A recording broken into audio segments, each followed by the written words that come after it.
Hello students, welcome back to our English class 9th का moments book से नया chapter हम स्टार्ट करेंगे आज। चैप्टर का नाम है a house is not a home. ठीक है, इससे पहले कि चैप्टर स्टार्ट करें, सबसे पहले जो टाइटल हमारे बोर्ड पर लिखा हुआ है इस टाइटल का मतलब समझ लेते हैं। Right, a house is not a home. ठीक है, क्या मतलब है इस टाइटल का? इस टाइटल का मतलब है कि होम जो है, आपका जो घर है, वो कोई ईंट और पत्थर से बना हुआ मकान नहीं है। ठीक है, सिर्फ एक ईंट पत्थर से बने हुए स्ट्रक्चर को, a structure which is made of BRICS and cement is not called a home. वो घर नहीं कहलाता है। ठीक है, वो क्या कहलाता है? इट इज अ हाउस, वो मकान कहलाता है। ठीक है, घर क्या होता है? घर वो होता है जहां पर आपके घर वाले रहते हैं। ठीक है, आपके फैमिली मेंबर्स रहते हैं। ठीक है, जो आपके जहां आपके लव्ड वंस रहते हैं, उस प्लेस को, वो चाहे कहीं भी हो, चाहे एक टेंट के नीचे ही क्यों ना हो, उसे उसे होम कहते हैं। ठीक है, तो यही है हमारे इस टाइटल का मतलब कि सिर्फ एक सीमेंट और ब्रिक्स से बनी हुई बिल्डिंग होम नहीं है। Home is a place where your loved one lives. Right, तो कहानी को स्टार्ट करते हैं। ठीक है, देखते हैं किस बारे में हमारी स्टोरी है। अपनी बुक ओपन करें और मेरे साथ रीड करें। This story reflects the challenges of being a teenager and the problems of growing up. हमारी ये जो स्टोरी है, ये स्टोरी क्या करती है? This story reflects the challenges of being a teenager. एक टीनेजर होने के क्या क्या चैलेंजेस हैं, क्या क्या प्रॉब्लम्स हैं, क्या क्या स्ट्रगल्स फेस करने पड़ते हैं जब आप एक टीनेजर बनते हैं, उन प्रॉब्लम्स को इस स्टोरी में हाईलाइट किया गया है। How does the author overcome his problems, और ऑथर अपनी उन प्रॉब्लम्स को कैसे ओवरकम करता है, वो इस स्टोरी के थ्रू हमें बताया गया है। स्टार्ट करते हैं। My first year of high school felt awkward. Author कह रहे हैं कि मेरा जो हाई स्कूल का फर्स्ट ईयर था, वो बहुत ऑकवर्ड फील हो रहा था। ऑकवर्ड मतलब स्ट्रेंज, अजीब लग रहा था। After leaving junior high at the head of my class with all the seniority the upper grade levels could afford me, it felt strange starting over as a freshman. तो हमारे जो author हैं, उन्होंने क्या किया? अपना जूनियर हाई स्कूल कंप्लीट किया। ठीक है, उनका स्कूल सिर्फ वहीं तक की एजुकेशन प्रोवाइड कर सकता था। ठीक है, तो इन्होंने अपना वो स्कूल कंप्लीट किया।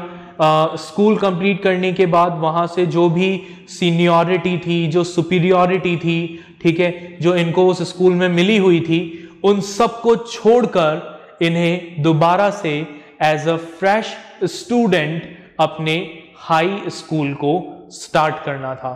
And that is why he was feeling very strange. ठीक है, आप इसको कुछ इस तरीके से समझ सकते हैं। अगर हम इंडियन पर्सपेक्टिव में बात करें, इंडिया के एजुकेशन सिस्टम के पॉइंट ऑफ व्यू से बात करें, तो आप कह सकते हो कि ऑथर जो थे, उन्होंने अपना 10th पास किया। उनका जो स्कूल था वो सिर्फ 10th तक का ही था। उन्होंने अपना स्कूल पास ऑन किया and now he has to start his 11th class in a new school as a fresh student. ठीक है, तो वो सेम कंडीशन हमारे ऑथर फेस कर रहे थे। The school was twice as big as my old school. ठीक है, ऑथर का जो नया स्कूल था वो इनके पुराने स्कूल से डबल साइज का था, 2 गुना बड़ा था। And to make matters worse my closest friends were sent to a different high school. और सिचुएशन तब और ज्यादा बुरी हो गई जब इनके जो हमारे ऑथर के बेस्ट फ्रेंड्स थे, उन बेस्ट फ्रेंड्स ने अलग अलग दूसरे स्कूल्स में एडमिशन ले लिया। I felt very isolated.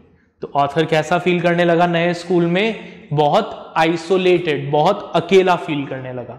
ठीक है, तो देख लेते हैं अभी तक हमने क्या पढ़ा। हमने पढ़ा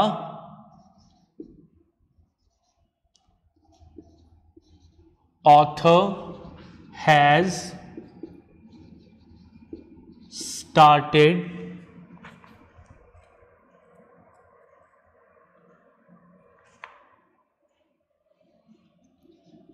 his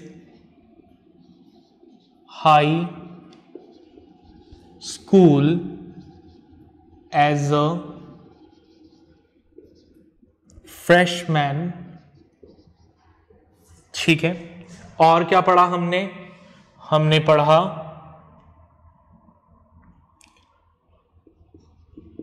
his new school was twice as big as his old school. उनका जो नया स्कूल था वो उनके पुराने स्कूल से 2 गुना बड़ा था। Third, all his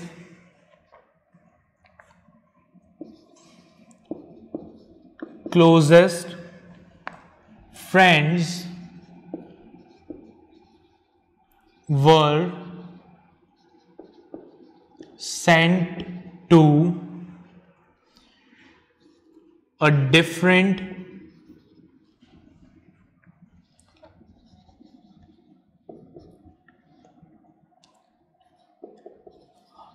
high school। ठीक है, हमारे ऑथर के जितने भी क्लोजेस्ट फ्रेंड्स थे उन्हें एक दूसरे हाई स्कूल में पढ़ने भेज दिया गया। एंड ही फेल्ट, कैसा फील करने लगे वो? वेरी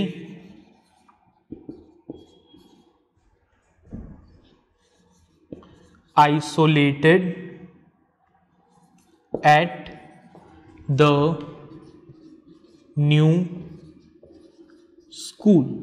ठीक है, अपने नए स्कूल में वो बहुत ज्यादा आइसोलेटेड, अकेला महसूस करने लगे। आगे बढ़ते हैं। I missed my old teachers so much that I would go back and visit them। ये अपने ओल्ड टीचर्स को इतना मिस करता था कि अक्सर ये अपने पुराने स्कूल में जाकर उन टीचर्स से मिलता था। They would encourage me to get involved in school activities so that I could meet new people। अब जो इसके पुराने टीचर्स थे वो टीचर्स इसको एनकरेज करते थे, जैसे कहते थे कि बेटा कोई बात नहीं, धीरे धीरे तुम्हें अपने नए स्कूल की आदत हो जाएगी। तुम अपने माइंड को डाइवर्ट करने के लिए और नए टीचर्स से और स्टूडेंट से एंगेज होने के लिए अलग अलग स्कूल एक्टिविटीज में पार्टिसिपेट करो। ठीक है, they told me that in time I would adjust and probably end up loving my new school more than I had my old one. इसके टीचर ने इसे कहा कि हो सकता है धीरे धीरे तुम्हें अपना नया स्कूल अपने पुराने स्कूल से भी ज्यादा अच्छा लगने लगे और फिर तुम हमें बिल्कुल भूल ही जाओ। They made me promise that when that happened I would still come by and visit them from time to time. और उन्होंने इसको ऐसी कंसोल करने के लिए ऐसी मजाक में कहा कि हमसे प्रॉमिस करो कि जब तुम ऐसा होगा कि तुम्हें अपना नया स्कूल पुराने स्कूल से भी ज्यादा अच्छा लगने लगेगा तो भी तुम हमें टाइम टाइम पर विजिट करते रहोगे, हमसे मिलने आते रहोगे। I understood the psychology in what they were saying. ठीक है, ये उनकी साइकोलॉजी को समझ गया ऑथर कि वो क्या कह रहे हैं, वो सिर्फ इसको कंसोल कर रहे हैं। But I took some comfort in it nonetheless. हाँ, हालांकि इसको समझ में आ गया था कि ज़रूरी नहीं है ऐसा हो, ये सिर्फ मुझे दिलासा देने के लिए ऐसा कह रहे हैं, बट स्टिल इसे थोड़ा रिलीफ महसूस हुआ। अब देखें आगे क्या हुआ। One Sunday afternoon, not long after I had started high school, I was sitting at home at our dining room table doing homework. ठीक है, कब की बात है? ऑन संडे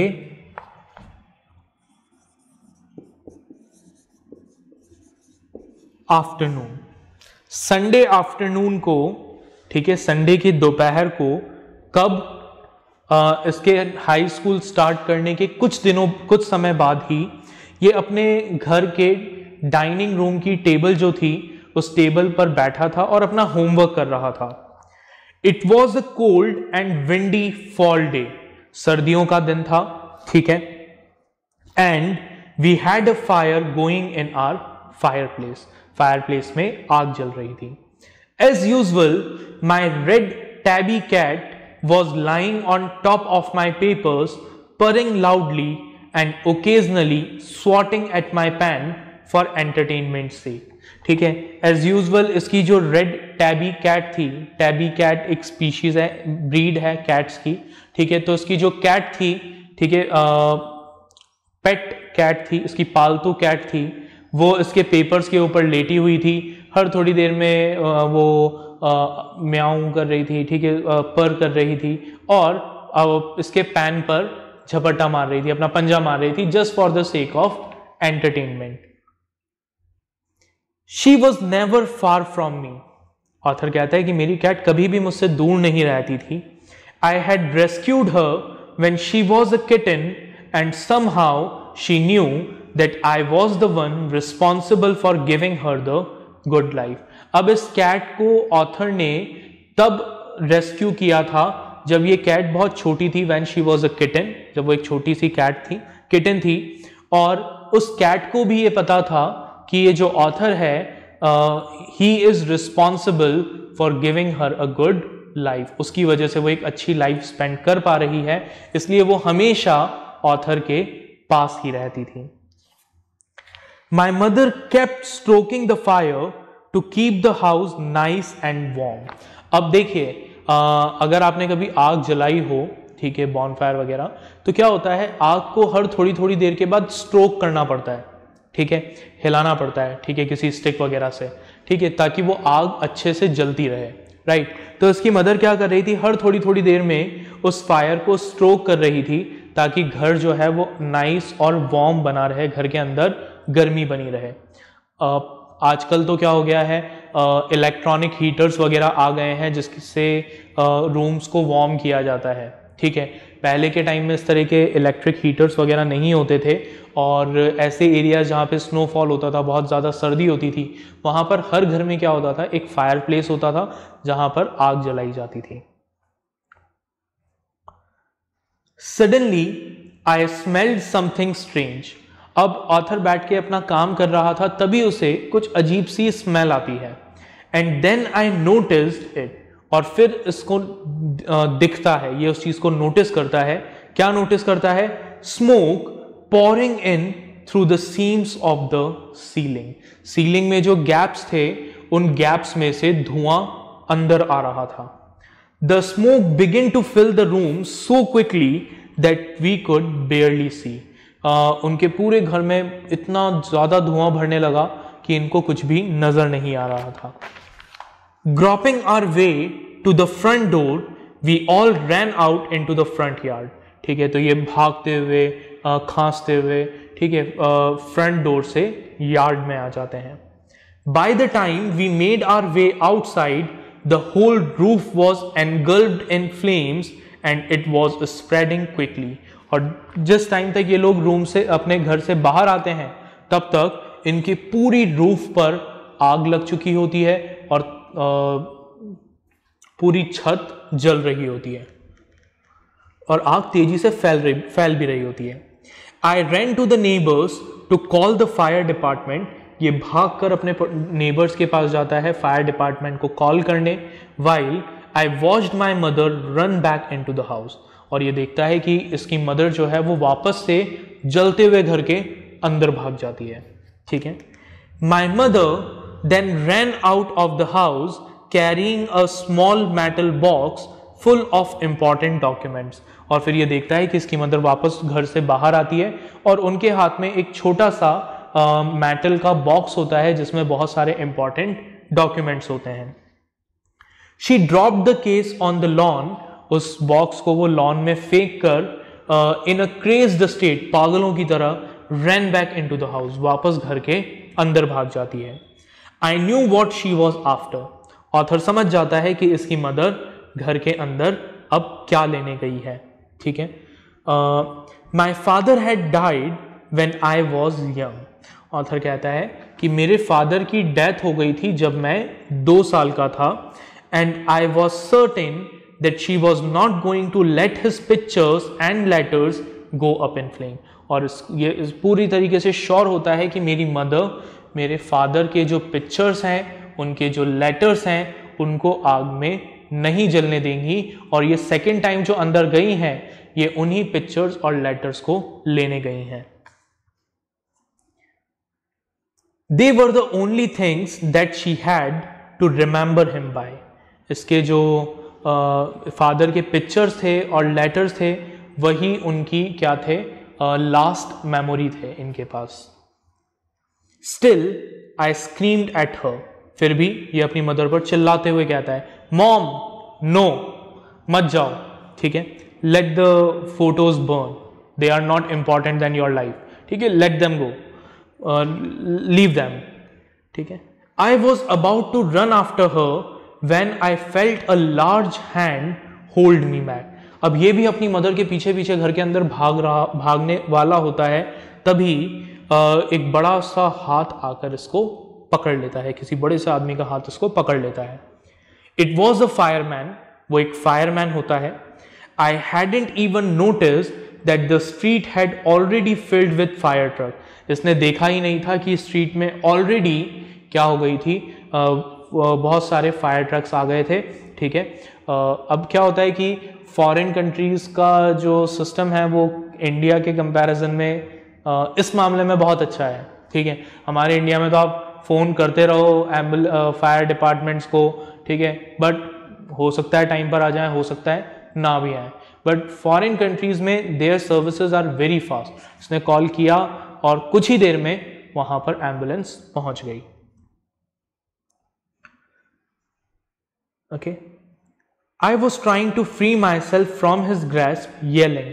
अब ये अपने आप को उस फायरमैन से छुड़ाने की कोशिश करने लगा चिल्लाते हुए, ठीक है, कहने लगा कि यू डोंट अंडरस्टैंड, तुम समझते नहीं हो, ठीक है, my mother is in their, मेरी मदर घर के अंदर है, मुझे छोड़ो, मुझे अंदर जाना है।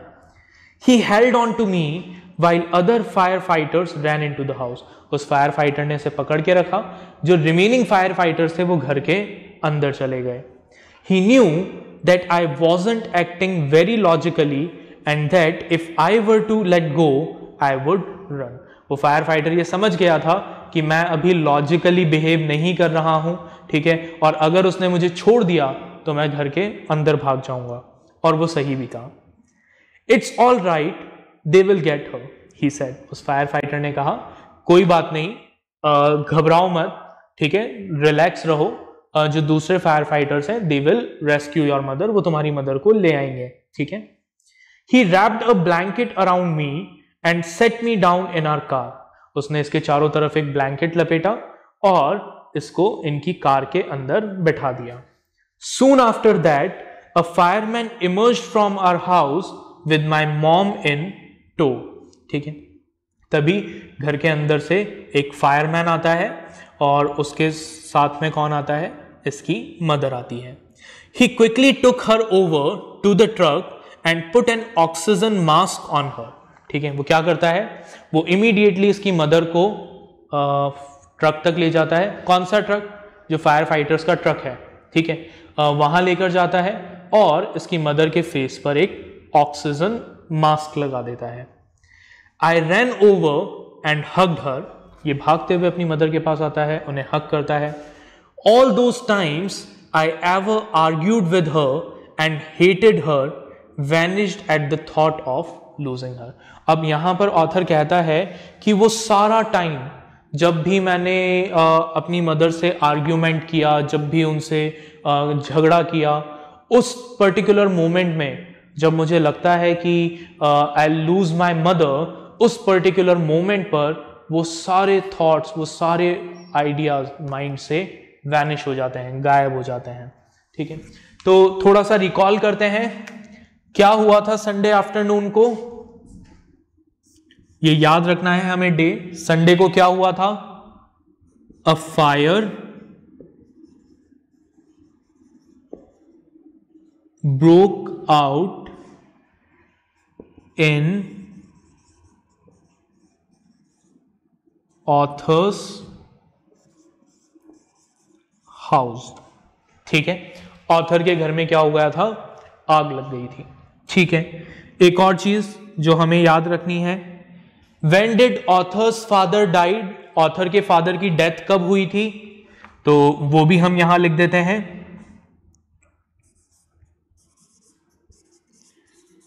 Author's father died when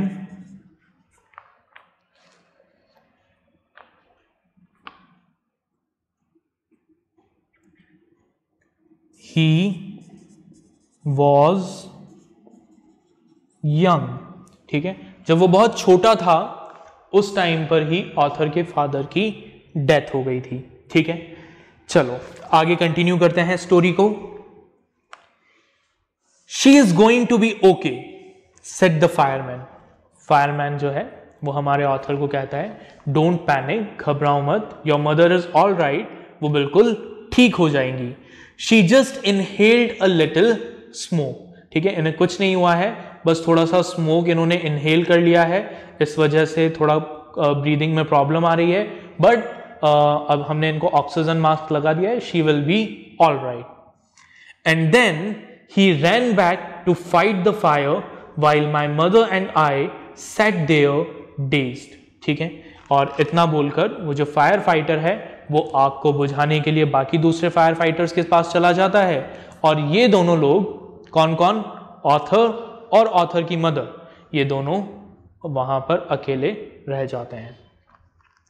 I remember watching my house burn down and thinking that there was nothing I could do about it. And at that moment, our author felt very helpless. वो बहुत ज़्यादा helpless feel करता है. क्यों helpless feel करता है? Because in front of his eyes, his house was burning.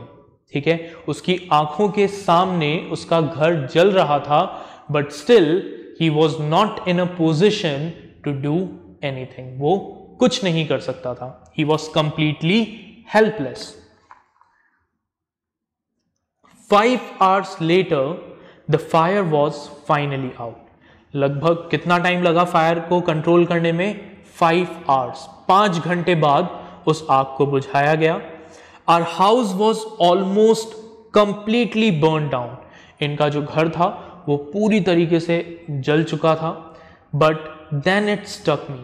और अभी तक इन सब सिचुएशंस में ऑथर का एक पर्टिकुलर चीज पर ध्यान ही नहीं गया. ठीक है, किस चीज पर ध्यान नहीं गया?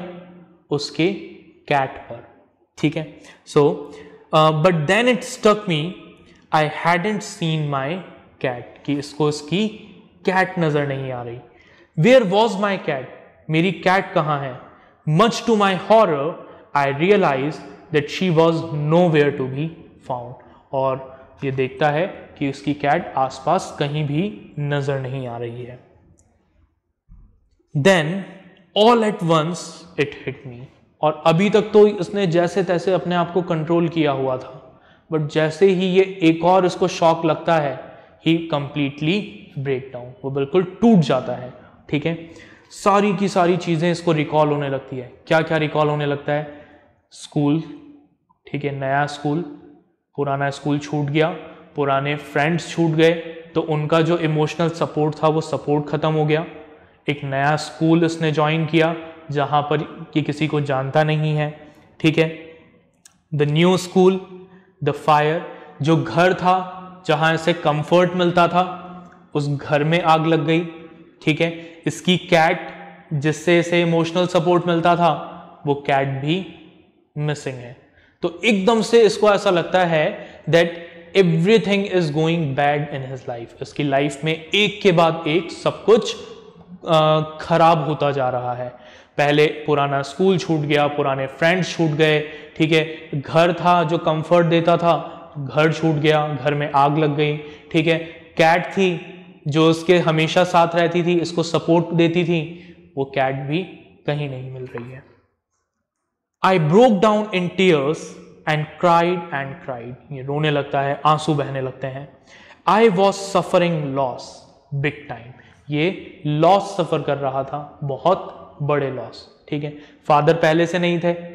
ठीक है, फ्रेंड्स छूट गए, घर जल गया, कैट का कोई पता नहीं है। The fireman wouldn't let us go back into the house that night. अब जो फायरमैन थे उस रात उन लोगों ने इन्हें मना कर दिया कि आप घर के अंदर नहीं जा सकते। It was still too dangerous, क्योंकि उस घर में जाना अभी भी बहुत डेंजरस था। ठीक है, डेड और alive I couldn't imagine living without knowing about my cat. अब हमारा ऑथर जो था वो इतना ज़्यादा परेशान हो गया था, उसने कहा कि मुझे मेरी कैट के बारे में जानना है। ठीक है, मुझे क्लैरिटी चाहिए that whether she is dead और शी इज अलाइव। जिंदा है तो मुझे पता लग जाए, अगर जिंदा नहीं है तो एटलीस्ट मुझे क्लियर तो हो जाएगा that she is dead, so that I will not search her any more. एक बार क्लैरिटी तो मिल जाएगी। तो ये कहने लगा that I want to know about my cat regardless I had to, but still इसको वहां से जाना पड़ा।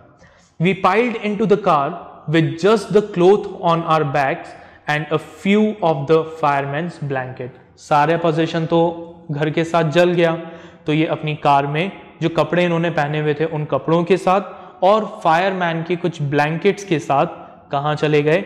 Made our way to our grandparents house to spend the night. अपने ऑथर के ग्रैंड पेरेंट्स के घर चले गए so that they can spend a night there, right. तो आई होप आपको यहाँ तक की स्टोरी जो है वो समझ में आई होगी, राइट।